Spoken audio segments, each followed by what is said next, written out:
पूर्व विधायक एवं इनेलो नेता अभय सिंह चौटाला के बेटे आईएसओ राष्ट्रीय प्रभारी अर्जुन चौटाला बीती देर शाम इनेलो युवा जिलाध्यक्ष राजू रामगढ़ रोड के निवास स्थान पर मॉडल टाउन पहुंचे।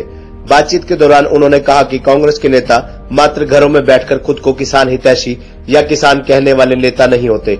किसान वो होते हैं जो किसानों के बीच जाकर उनका दुख दर्द बांटे। उन्होंने कहा कि उनके कहने से कुछ नहीं होगा, किसानों के बीच जाए तो सच्चाई सामने आ जाएगी। यदि किसान है तो कर्म करो और पद को ठुकराओ और उनके बीच जाओ तो जनता आपको सम्मान देगी। यदि घर बैठे स्टेटमेंट दोगे तो जनता आपको ठुकराएगी। अर्जुन चौटाला ने कहा कि मौजूदा सरकार ये सोचती है कि हम आंख कान बंद करके अपना कार्यकाल पूरा कर लेंगे, लेकिन उन्हें इस बात का पता नहीं है कि किसान भी उनके बराबर में सड़कों पर बैठकर उनका मुकाबला कर सकते हैं, जो वर्तमान में किसान कर भी रहे हैं। उन्होंने कहा कि किसान कृषि कानूनों के विरोध में अपना प्रदर्शन तब तक जारी रखेंगे जब तक सरकार इन तीनों काले कानूनों को वापस नहीं लेती। मौजूदा सरकार सोच रही थी कि किसान अपने आप उठकर चले जाएंगे, थक हार कर अपनी खेती की चिंता कर चले जाएंगे, लेकिन सरकार को इस बात का पता नहीं कि किसान सरकार बनाने में अपनी महत्वपूर्ण भूमिका निभा सकता है, तो सरकार को मुंह तोड़ जवाब देने में भी किसान सक्षम है। जहाँ पर भी मेरे से ये सवाल पूछा जाता है, मैं एक उदाहरण देता हूँ। छोटे होते आपने कहानी सुनी होगी कि जो कबूतर हुआ करता था, जब भी उसको बिल्ली दिखती थी तो अपनी आंख बंद कर लेता था और कबूतर को यूं लगता था कि भी बिल्ली ने मुझे नहीं देखा। तो आज कहीं ना कहीं जो भारत की सरकार है, इस सरकार ने भी ये रवैया अपना रखा है।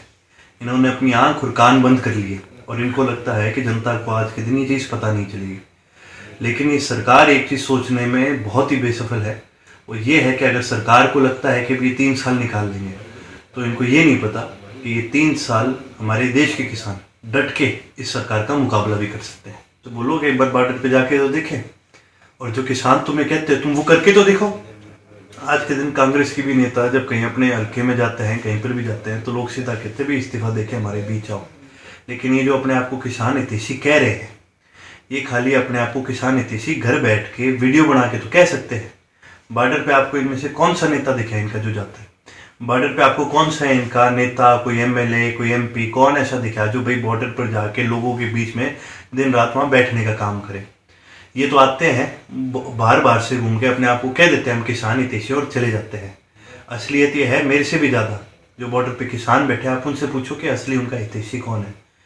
केवल घर बैठ के स्टेटमेंट देने का मतलब ये नहीं है कि आप किसान हितैषी हो। कर्म करो। किसान ने कहा है कि भी हमें नेता नहीं चाहिए, हमें अपने साथ किसान भाई चाहिए इस आंदोलन में। और ये जितने भी नेता अपने आप को कहते हैं कि भी हम भी किसान हैं, तो आप अगर पहले किसान हो तो अपने इस पद को ठुकराओ और लोगों के बीच में जाने का काम करो। यदि ये नहीं जाते तो ये जनता आपको ठुकराएगी, और यदि आप जाते हो तो ये जनता आपको स्वीकार भी करेगी। खबरनामा हरियाणा के लिए पिहोवा से अभिषेक पूर्णिमा की रिपोर्ट।